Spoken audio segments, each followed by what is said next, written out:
Hi everyone, আজ আমি বানাচ্ছি বাঙালির সবার প্রিয় খাবার কাঁঠাল বিচে দিয়ে কুঁদরি আলুর পোস্ত।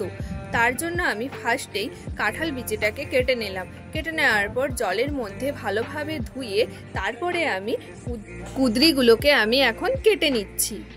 আর যারা যারা পোস্ত প্রেমী আছো তারা কিন্তু এই রেসিপিটা অবশ্যই ট্রাই করে নেবে।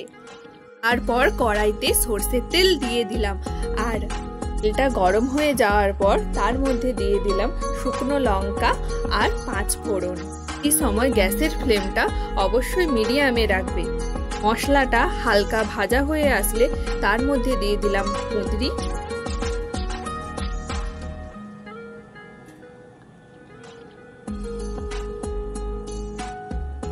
এখানে আমি সব কুঁদরিগুলো দেওয়ার পর তার মধ্যে দিয়ে দিলাম কাঁঠাল বিচেগুলো।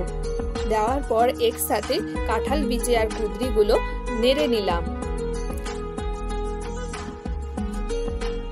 আর এর মধ্যে দিয়ে দিলাম স্বাদ মতো নুন। এখন আমি সবগুলো নেড়ে নিচ্ছি।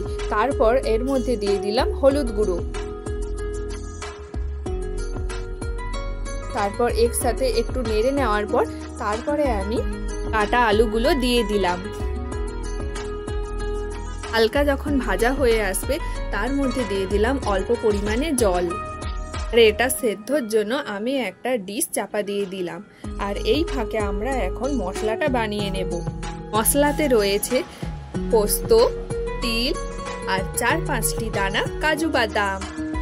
এখানে আমি পিনো করে মশলাটি বেটে নিলাম।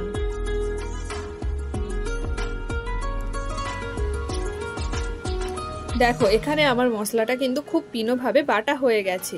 কুঁদরি আর আলুগুলো হালকা সেদ্ধ হয়ে আসলে যখন জলটা ঠিক মরে যাবে ঠিক তখনই আমি পোস্ত বাটাটা ঢেলে দিলাম। আর একটু বাটিতে জলও গুলিয়ে দিয়ে দিলাম যাতে আর শুকনো শুকনো ভাবটা না থাকে। পোস্তটা যখন হালকা ফুটবে তখনই আমি স্বাদ মতো চিনি দিয়ে দিলাম যাতে রান্নায় স্বাদ আনে। আর এভাবেই আমাদের তৈরি হয়ে গেল সবার প্রিয় খাবার কাঁঠাল বিচে দিয়ে কুঁদরি আলুর পোস্ত। আজকে দুপুরে গরম ভাতে কুঁদরি আলুর পোস্ত ছিল দারুণ।